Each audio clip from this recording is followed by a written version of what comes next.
dark. Let's see. We Oh, want to there we open the meeting, and Julia, you have created this blessing for humanity flourishing. And if you could create again a blessing for us, just open this meeting, I would appreciate it. Okay, everybody ready for a blessing? Of course.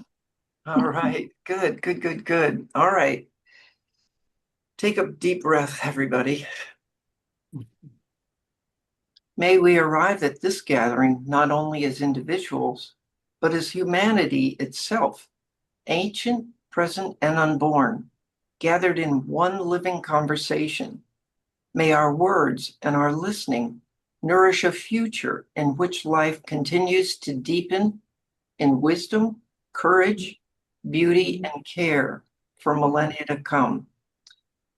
Let us remember that the choices we make, the relationships we tend, and the imagination we cultivate ripple far beyond our own lifetimes. May this gathering strengthen our capacity to serve the flourishing of all beings and the long future entrusted to us. Welcome to the call. Right. you so much, Julia. That was beautiful. Good, good. Or maybe welcome to the calling. To the what? The calling. Ah, well said. Marcus, when we were discussing this blessing the other day, you had some things that you wanted to say about it. We'd love to hear from you. Yeah, and I think Cynthia said it almost just the same. It's a welcome to the calling. It's a one of the things I used to tell people, and I still do, is that we're all here, and we all came here for a different reason. Some of us accidentally, and some of us on purpose, but we're all here to do something. And right now, it's to figure out how to get everyone to get on board with restoring the climate.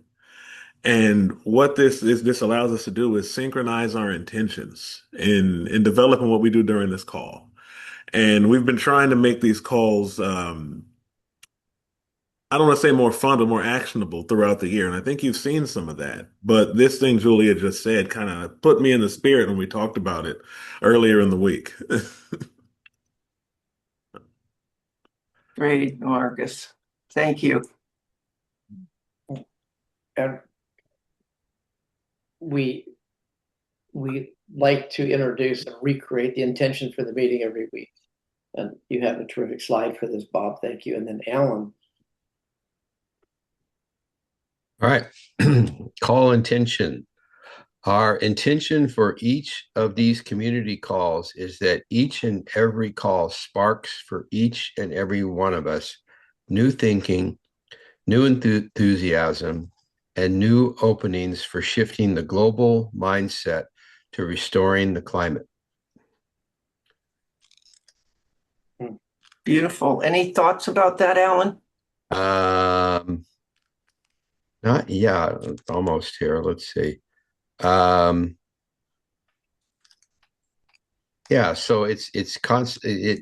Every day I wake up and there's a different little different view of what it means to restore the climate, and it really tells me to be patient and to keep rethinking, saying, it's good to get it out in the open and say it, especially to another group of people who are listening to what you're saying, so that it really sinks in to my,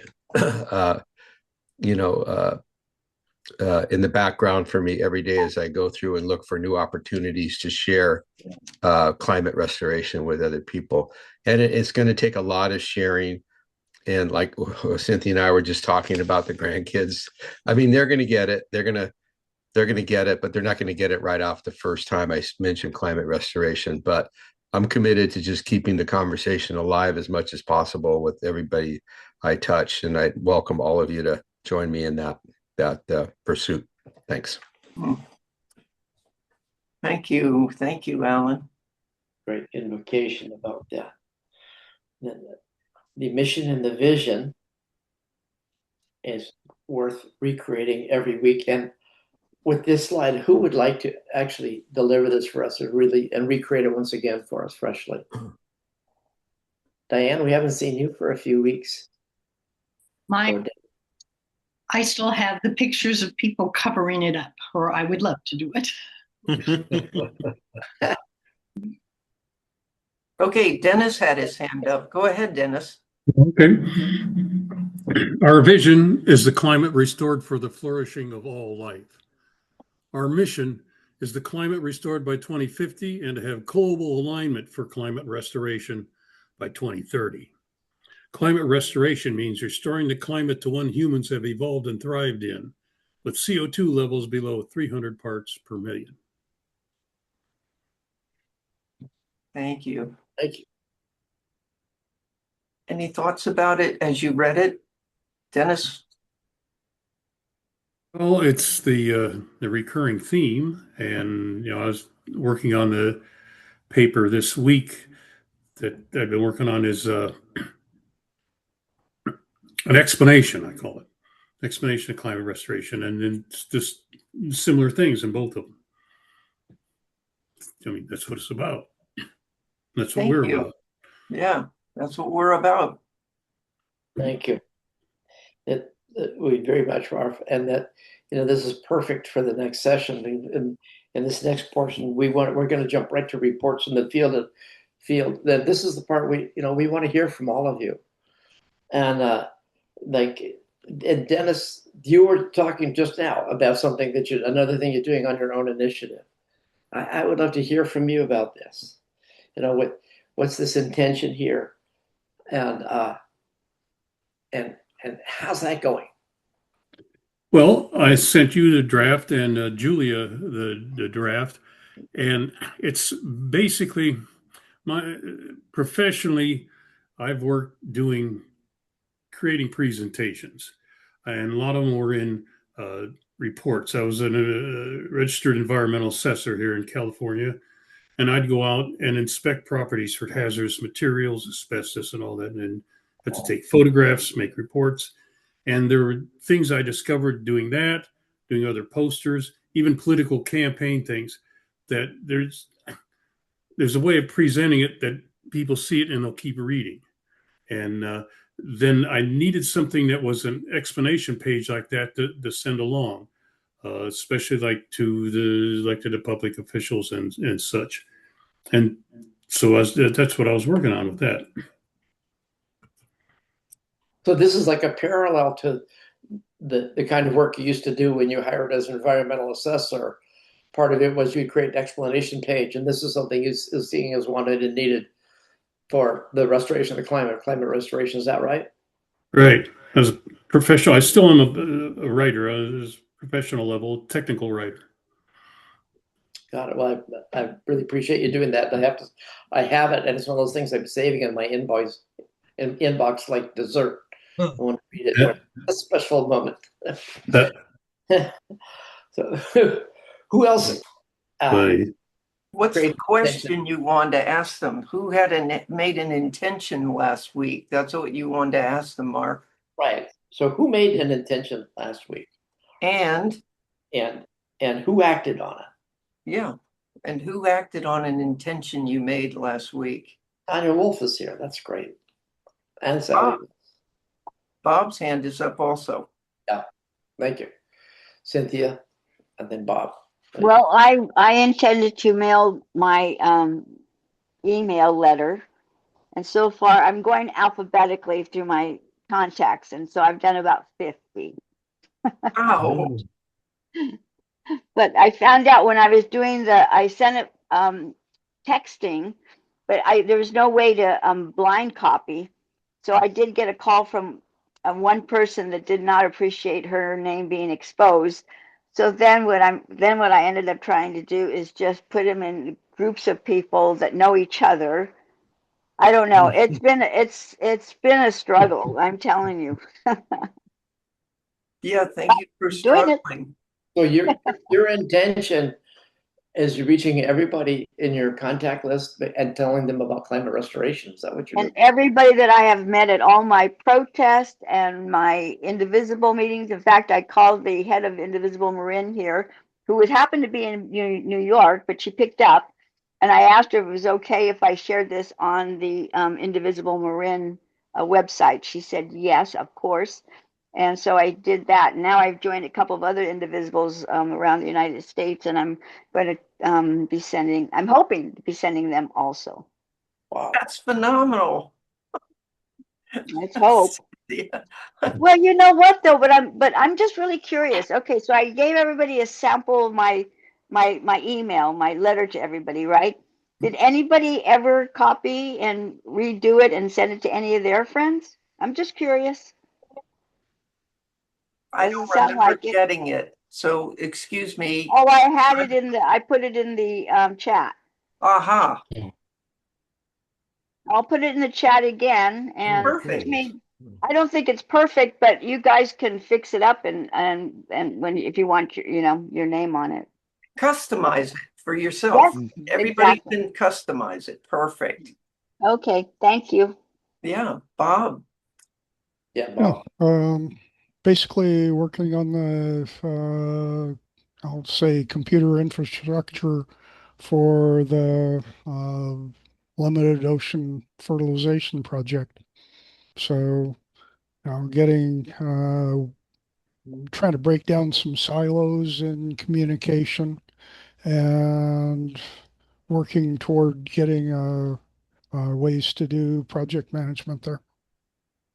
Great, Bob. That's exciting. So if some people might not know, Peter and company have been putting together a company, a nonprofit with a whole team, uh, you know, aiming toward localized ocean iron fertilization and putting together the company that can have this happen. So that's great news, Bob. Thank you.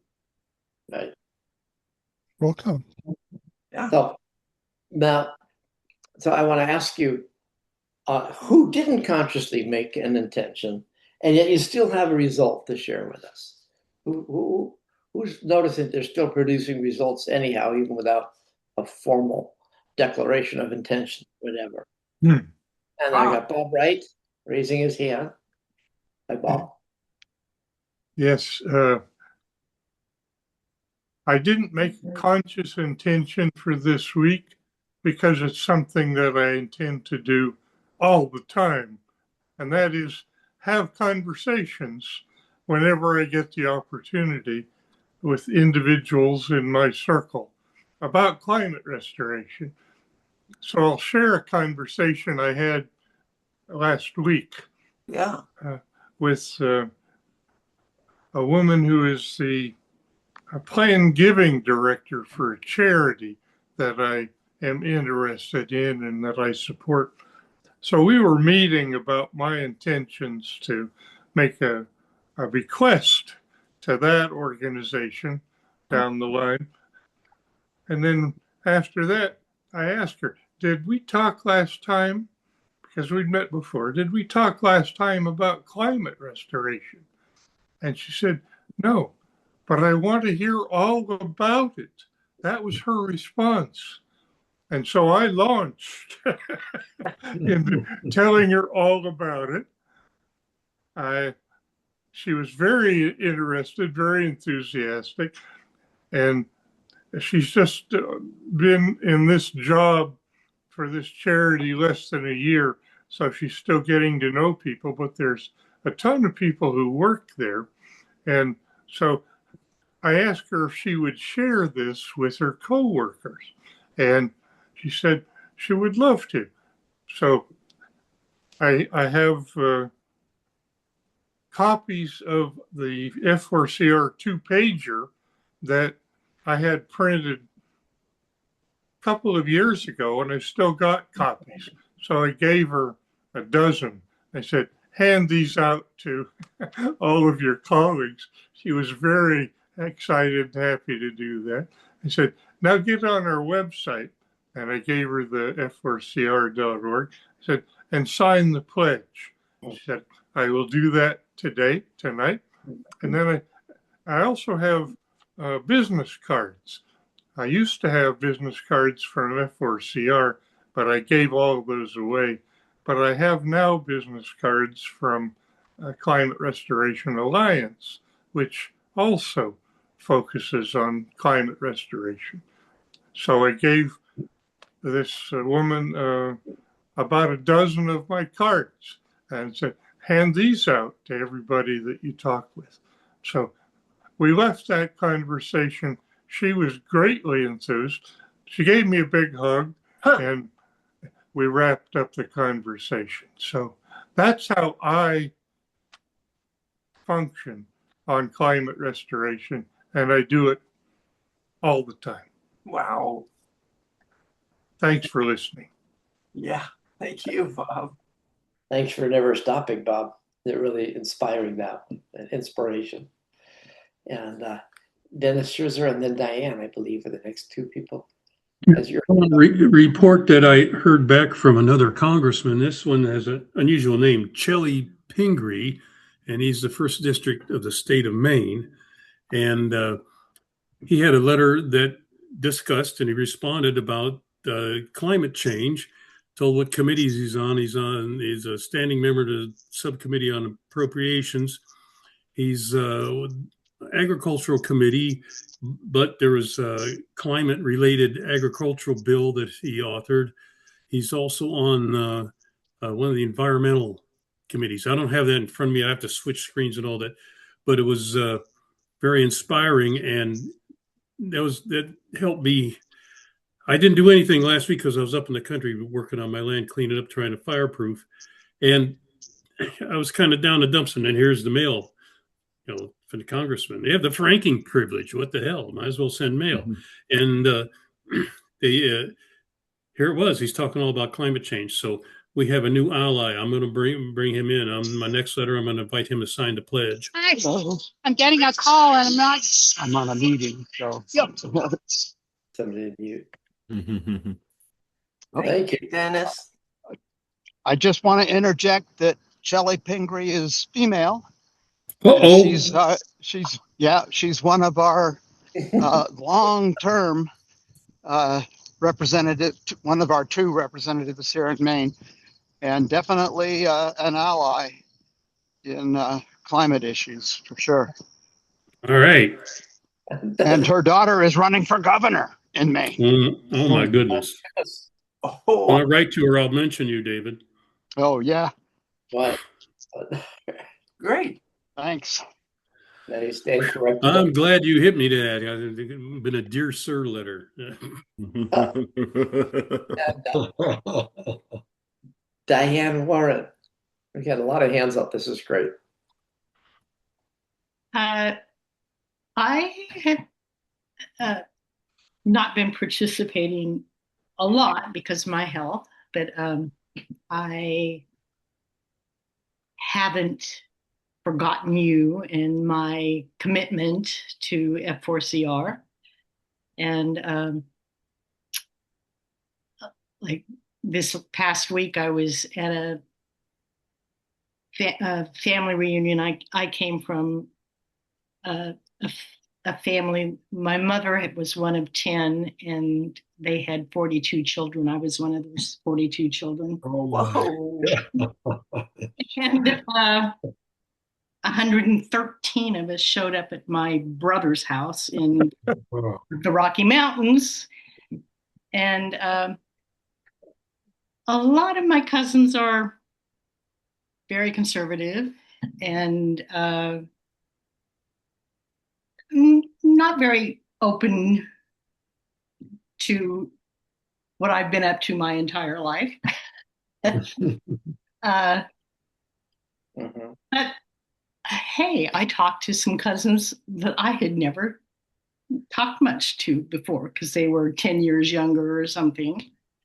And that doesn't make a whole lot of difference anymore. That makes a difference when you're a kid, And there's, I asked permission after a nice conversation to contact one or one or two of them, and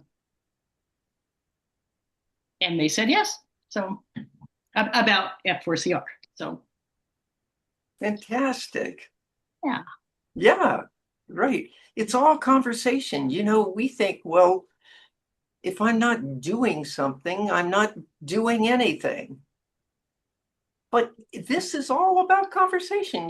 Diane, we know that it's all about conversation. So congratulations. Yes. Thank you. Exactly.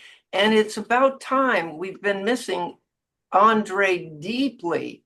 It is so good to see you again. Good And evening. welcome. Yeah. I couldn't fully participate to the ambassadors meeting, but I can join now. Great. Great. And Carol's going to be speaking with us shortly. They will be. Tanya? Tanya will. Hello, I can't remember what I agreed to do last time, because I agreed to do so many things. But I have prepared a talk, a short one, to go along with Marcus' wonderful 5-minute video on YouTube at the Rotary meeting coming up. And I've got a Get in Action Now kind of a message to go along with it. And hopefully people will be signing up for F4CR and donating money, because I've persuaded the Rotary Club, which has about 70 members, to raise money for projects in Guatemala, and it was already doing projects in South America and Africa. So we're raising money and everything is going really well. Fantastic. May I ask Tanya, where's your location for that Rotary chapter? It's Comox Valley Rotary chapter. It's the same as the ones in Oregon and Washington. So, but we're in Canada, so just a little bit north. Mm. Very nice, very nice. Thank you very much. Are you working with Chuck Tomaselli in connection with the Rotary? I haven't got a connection. I've been on his program several times, but I'm not sure how they're raising money. But I'm very enthusiastic about raising money for the climate restoration. So that great. goes along in many different directions. Yeah. Marcus, I would just say, Tanya, one more thing, that Chuck is working with the Rotary chapter in Central New York, the whole district, and they're creating a program to bring climate restoration to the forefront for Rotary worldwide. And once they get this pilot off the ground, which is expected to happen and be fine-tuned this year, by next year, the launch globally of this climate restoration Rotarian effort should start to happen. So I would encourage you to contact Chuck Tomaselli. I certainly will. Thank you so much for reminding me of that, because I thought it was only happening in the New York area. So No, he's about having it be everywhere, but he's very active in New York.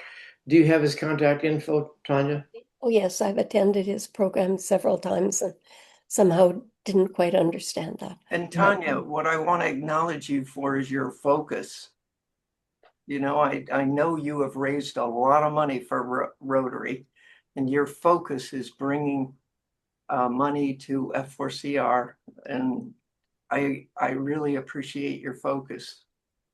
Thank you so much, Julia. My focus is actually getting all of us healthy enough to have the energy to do what we'd really love to do, what we dream to do, what we're passionate about doing to make our planet healthier. So, and it starts with getting us healthier. So That's what my passion is. It is. Yeah. Wonderful. David, excuse me. Okay, hello. But I don't know what I committed to, but it has to be something around sharing, and has to have been. And what I did in a Zoom call just before this one was connecting with the Mid Coast Maine chapter of Citizens Climate Lobby, one of their local meetings, and in it I shared about lobbying in Washington with Senator Collins and a couple of Congress people and so on, and being part of the 800 people that were there to do that. And I said that I was particularly excited about the new policy commitments of Citizens Climate Lobby announced earlier this year, where two of those policy commitments I would say are essentially climate restoration. They don't use the term, but they're the three policy commitments are reducing emissions, uh, uh, undoing climate pollution. I don't remember the exact wording for that one, uh, and protecting people. And the climate pollution commitment is drawing down greenhouse gases. And again, uh, I am very excited about Citizens Climate Lobby, which I am quite active in, being so well aligned with the Foundation for Climate Restoration. That's it. That's it. Thank you. Thank you. Marcus, we want to have you talk to us in what David was talking about in the CCL, and having organizations like this begin to align with the commitment for restoration of climate. We want to create some mechanisms to track this alignment, right? That's correct. So we had the idea that we could have somebody, if there was a volunteer, who we can set up an email digest for, and they get it in their email. They can check it out throughout the week. And then on the weekly meetings, we get a little bit of updates from the field. On what, Marcus? I have no idea what you're talking about. Sorry. No, it's okay. I didn't explain it well. So just on climate restoration, on things that indicate that there's some more global alignment. A lot of times we feel like we're working in the dark, when in fact, some company or some country or some group of people might be doing the same thing, or have some news that we could share to the group to either lift our spirits or give us some ideas or direction. So how do we And find these? yeah, Is there an so automatic tool for doing that? there is an automatic tool for doing that. There's Google News Alerts. We set up the news alert for whoever or whatever group or person wants to volunteer, and they get the alert and they just bring it up at the regular Wednesday meeting. Just a bit of cheery news or something no one thought about, a blog post, a press release, anything. And there's so much stuff out there. I get them all the time for ocean fertilization specifically. Yeah, it's really nice. If we can get a volunteer to do that, I'd help them set it up. We could do a training on Friday. I see Dennis's hand is up. Yeah, Three hands let's do it. Wow. All righty. All right. So you guys want to get together here and set this Google News alert, and then Dennis, Yeah, we can do that. you'll be our monitor, our official monitor of that. Is there any point in having more than one person being part of monitoring this here, Marcus? Well, what if somebody's sick or busy? Yeah. Now, David wants to weigh in here. Well, I just want to point out that I've been collecting those sorts of news items for a couple of years now, and I have, I don't know, 70 or so of them I can forward to you folks. I'm not volunteering to do this beyond that. I've been collecting them for a while, so there's quite a bit to sort through. All right. A key aspect of this is going to be to create an archive, not only for those materials, but we get emails and stuff we're getting from people in the field. There's a whole lot of stuff it's time to bring it all back home here to a central point that this entire group can have access to it. Great. That's a pretty nifty idea. Yeah, I want to point out how valuable this is for our overall mission, because this is a tool for us to start to see how much of a difference we're making. If restoring the climate is becoming an idea of our time, is becoming an idea's time has come, it's going to start showing up more and more places. And this is like creating a little dashboard or a register of that. So it's an essential piece of our operational success to be able to tell if we're succeeding. And I'm really, really excited about it, Marcus, and you all, Dennis, everybody who's willing, and David's been doing this all along. So thank you for all of that here. And do I have any more hands up? Despina? Yes, and in addition to like maybe projects that they might doing, it's like a perspective. Like I saw some like a messaging, a climate messaging group that starts with, I don't want to hear the bad news. I want to get in action about it. Or, I want to hear other narratives about the climate. And so that's something we espouse. So they would go on the scan. It's kind of like an environmental scan of what people are doing. And if we were doing an organizational scan, I would like to help on that with that. All right, Okay. you're on. Got a team. Expanding and embellishing the possibility here already. All right. Great. I just love it. I think it's a three-way call with Despina, Dennis, and Marcus to hammer this out a little, huh? Indeed. Okay, Despina's really good at setting up calls, so. It'll be really fun to hear back from you guys in a week and see where this is at. And Carol Douglas, a special guest all the way here from Bethesda, Maryland, by way of Kenya.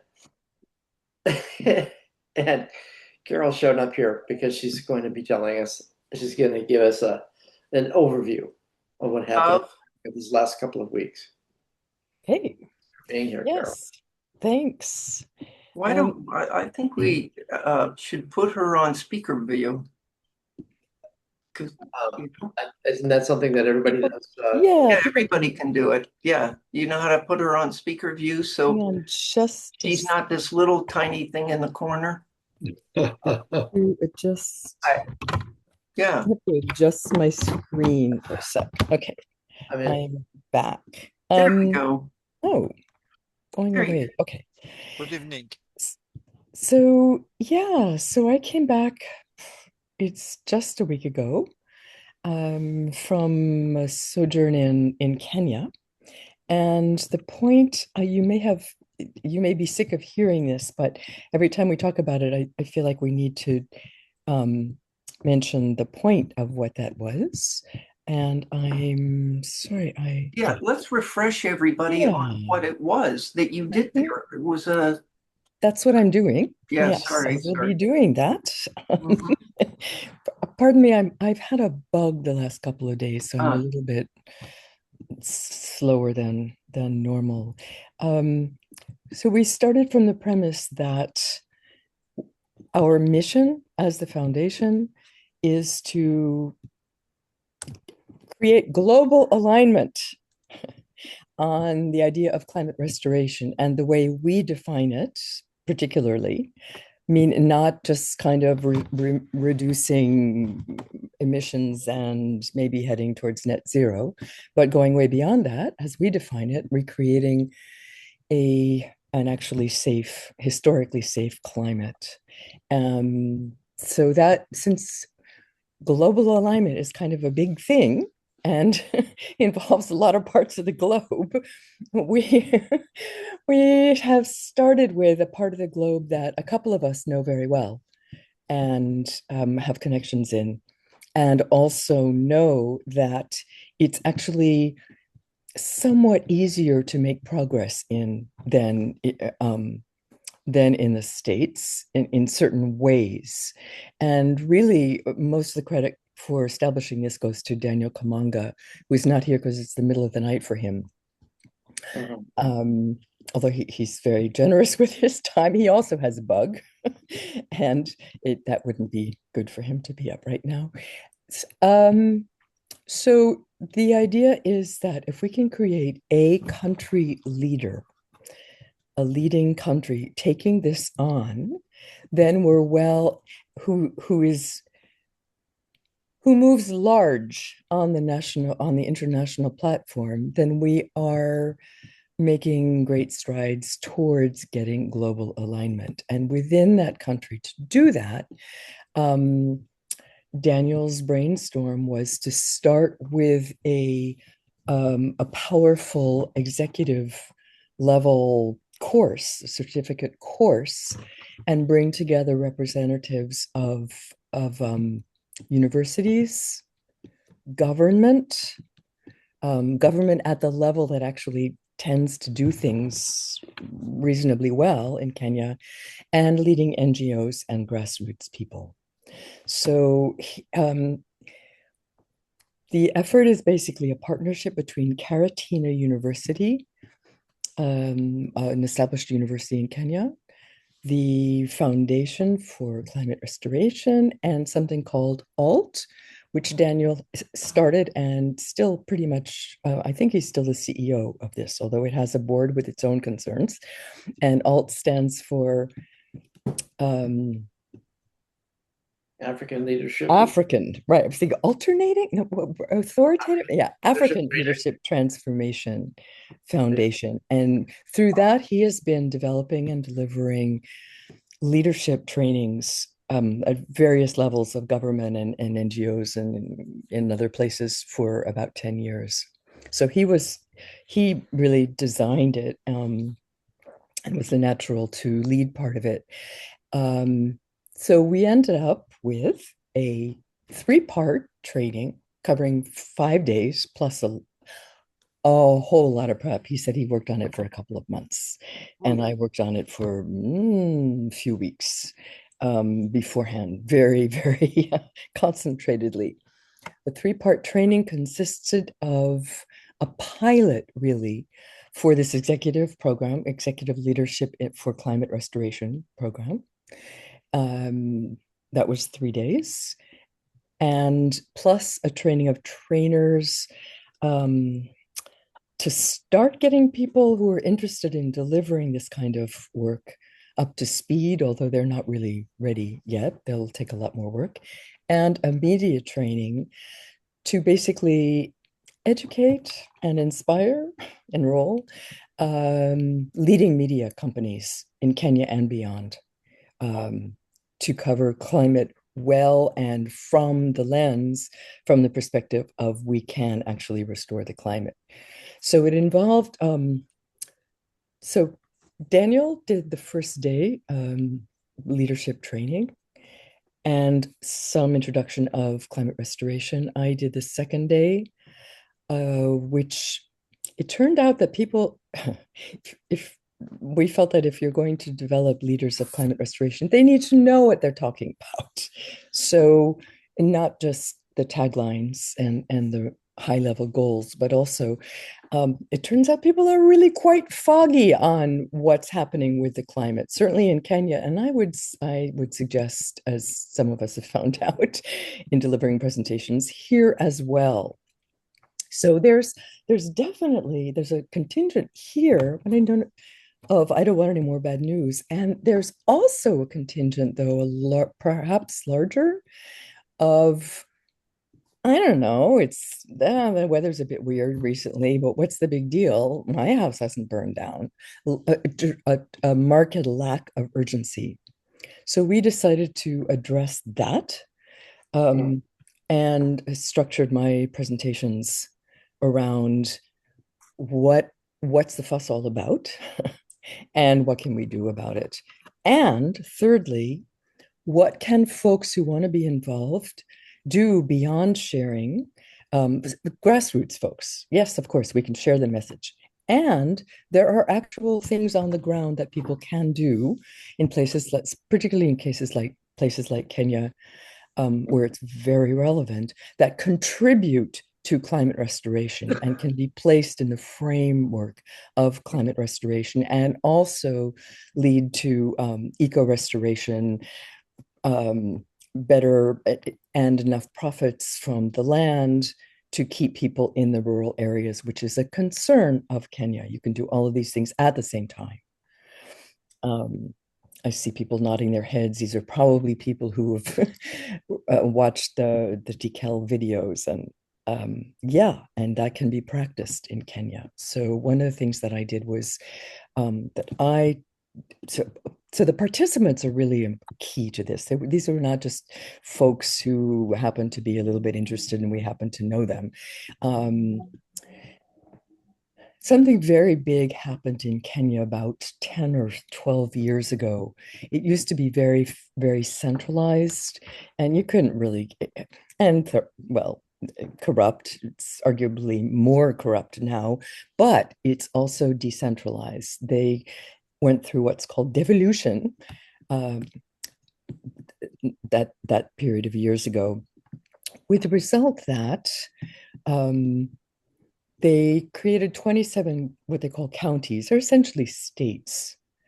And each state has a mandate for its own folks. Each government has a mandate to actually do something decent for its own folks, which was kind of mostly missing at the still is mostly missing at the national level. But by the new constitution, each county must create a climate action plan. So the big strategy sort of slightly, no, it's not stealth. The big strategy behind this in creating Kenya and then Africa as leaders in climate restoration is to involve concerned county government folks, people who are responsible in some way for the climate action plan and other plans, and other policies that are directly germane. So we, Daniel and Caratina University worked really hard to get a lot of the right people there. I did too, actually. I brought a lot of the grassroots contingent, about 7 folks, and Caratina and Daniel found and Daniel together found a lot of people at the right level responsible for climate action and land use and things like that, from 5 of the 27 states or counties, which was pretty phenomenal. Caratina is located sort of in the central area, so there are 5 counties around there. They are all somewhat similar. They have not yet seen the ones that are right there. They know that their water supply is cooked from the glaciers on Mount Kenya. It's no longer providing a lot of water. They know that, but other than that, they still have a fairly rainy season. There's seasons there which are dry and rainy, and they still have a fair amount of rain. But from the analysis that we did, these drier areas in the north, Samburu, in the south, and Turkana, and in the south, Kajiado, where the Maasai mostly live, they're in desperate straits. And we made the point that, you may think you're okay now, but Kajiado is coming to you, because that's what all the models show in terms of weird seasons, droughts, and floods. Already there have been deadly floods in Nairobi, and lots of other places, but in the middle of the capital city, there's water up to here, and there's people dying, and then it goes away. It goes away, and people sort of forget about it. So that's one of the reasons that we figured it was particularly important to talk with the media, because nobody there has climate education, and they don't have the support of their media usually to get beyond, there were these horrible floods, and they were probably made worse by the climate crisis, And yes, let's move on. And 13 people were killed, and that's about it. So it's super important for people to know what's going on, which is a long way to say. So in my presentation, I always used to start here from the point of view that people are tired of bad news. And I realized that it can also be very powerful to start from the point of view of this is urgent. So I spent a lot of time assembling like pre-climate restoration slides to show them why this is such a big deal. And I went back to somewhere I can show you, I think. Yes. So I went back to my roots in the Climate Reality Project, which is Al Gore's thing. And I was trained in one of the very first sessions way back when. So I still have access to their slideshows, and we can use them in other organizations as long as we don't tamper with a particular slide. And they do, as you can imagine, much more on ain't it awful, how bad it's going to be and going to get. So I started from that, and people did remark in their evaluations they were really kind of gobsmacked by what's happening and what is likely to happen. I can show you, I don't know what kind of timing. Let me see. You have about 6 minutes left. Oh, okay. Well, then I guess I'm not going to show a lot of slides. I can show some. Okay, pictures. One of the things that I'd like to mention about the training in general was that we worked really hard to incorporate exercises and group work so that it was extremely engaging. And people said, yeah, it was extremely engaging. And one of the things that I did, I don't know if people might want to copy this, but I had them, instead of just telling them about the graphs or showing them the graphs, which I think tell most of the story, I printed out collections of 4 of the key graphs that we often see, and I printed them out without titles, but with all the clues, and had them get into small groups and figure out what story are all these graphs showing. And that was, man, we could not tear them away for lunch. They were extraordinarily engaged. In fact, I can show and give you a sense of that if I can find my Zoom. Where is my Zoom? How many people were there, Carl? You're right. There were 39 people for the executive leadership course.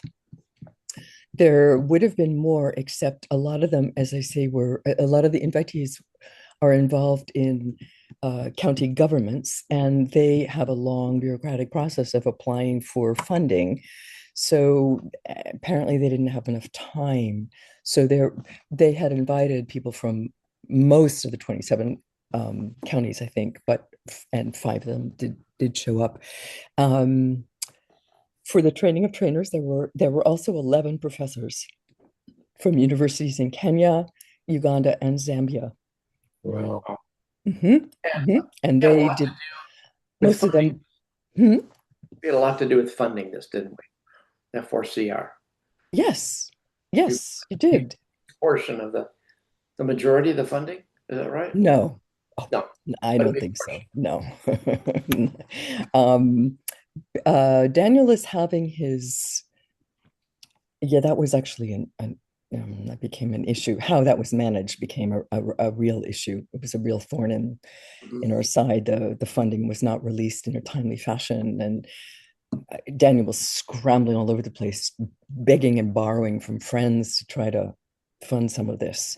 He's had his accountant, he has his accountant now working on what did it really cost? What did it really, I mean, yeah, it made a good dent. It made a very good dent. It was extremely helpful.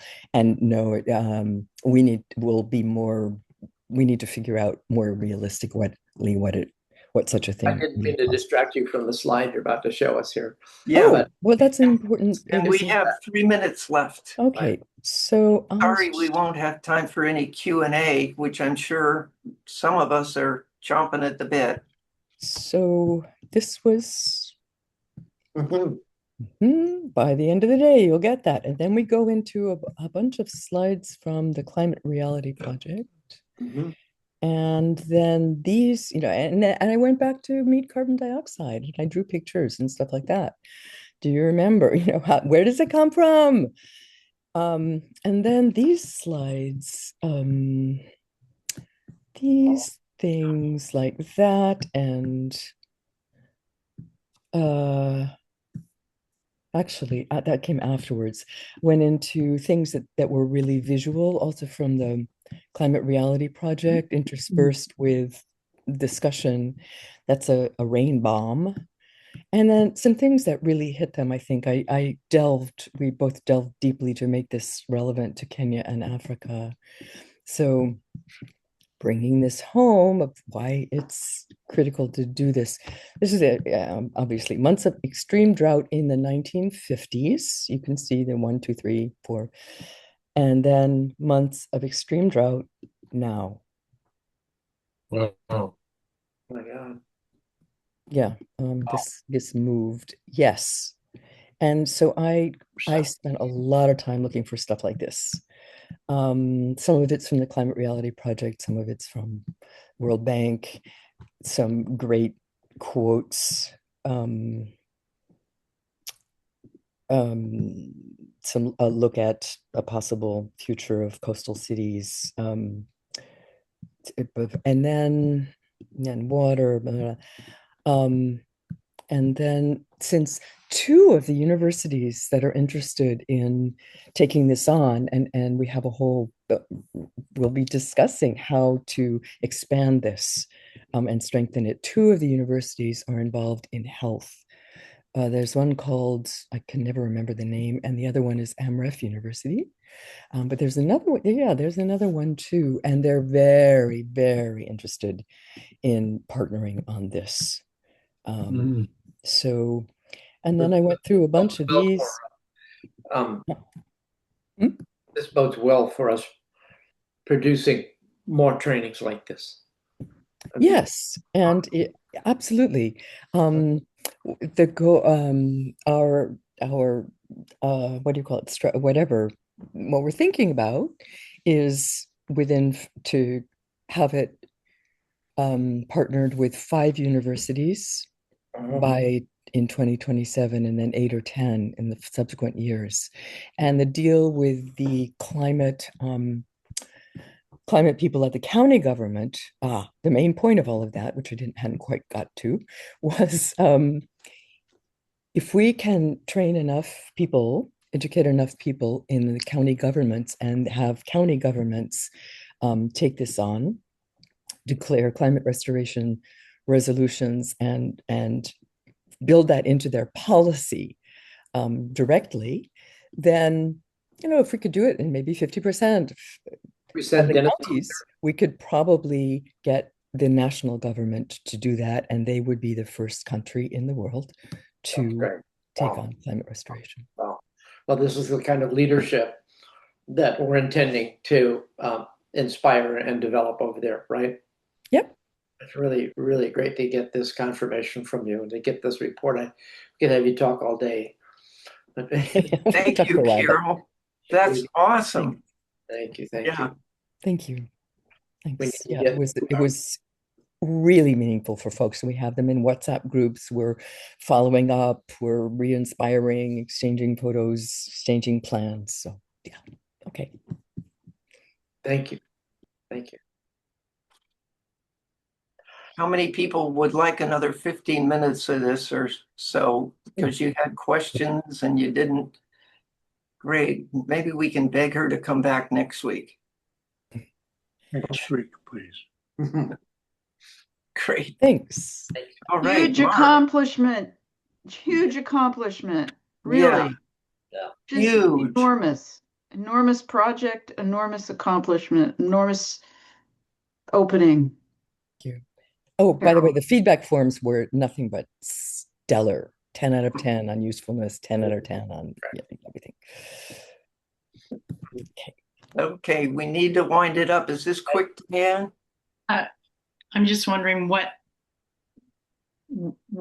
kind of money are you looking at that got kind of a deficit for this?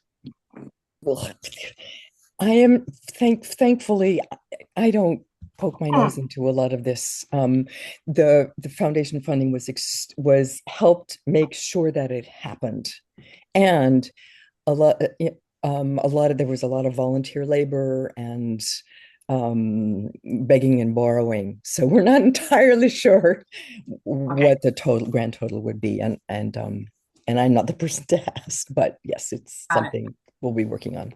So we need to move to the announcements, Mark. And so we do. So Sorry, Cynthia.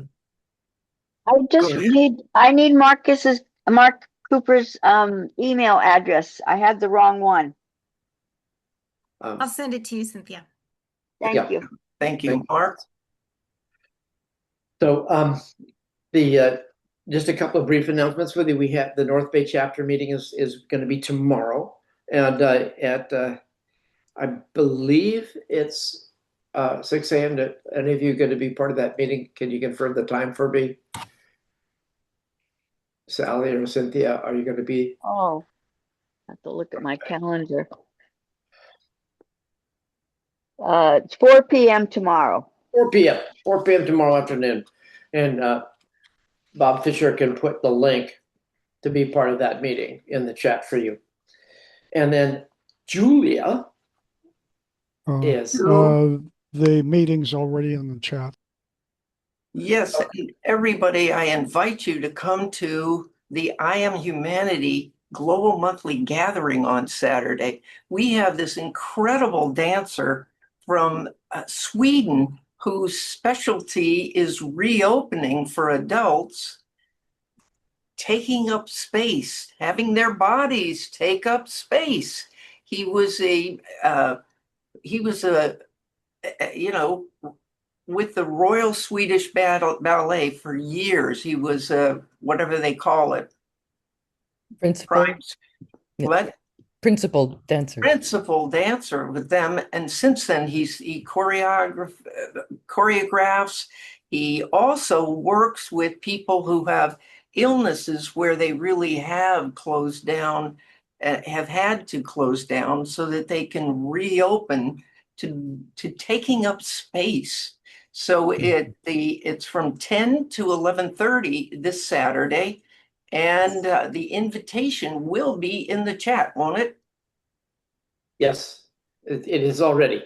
Oh, yay. It has gone out, at least on Peter's list. It has already gone out. Yeah, right. It has. It's gone out on Peter's list, and it's also gone out on the other I Am Humanity list. But just in case some of you were putting it here in the chat. Register, and if you want to go but you can't go, you can register and you will get the recording. Okay, and now I have to move on to my next call. Thank you, everybody. What a great conversation. Already. Okay, great. Have a great week. Before we can even share the quote of the week, but we do have that.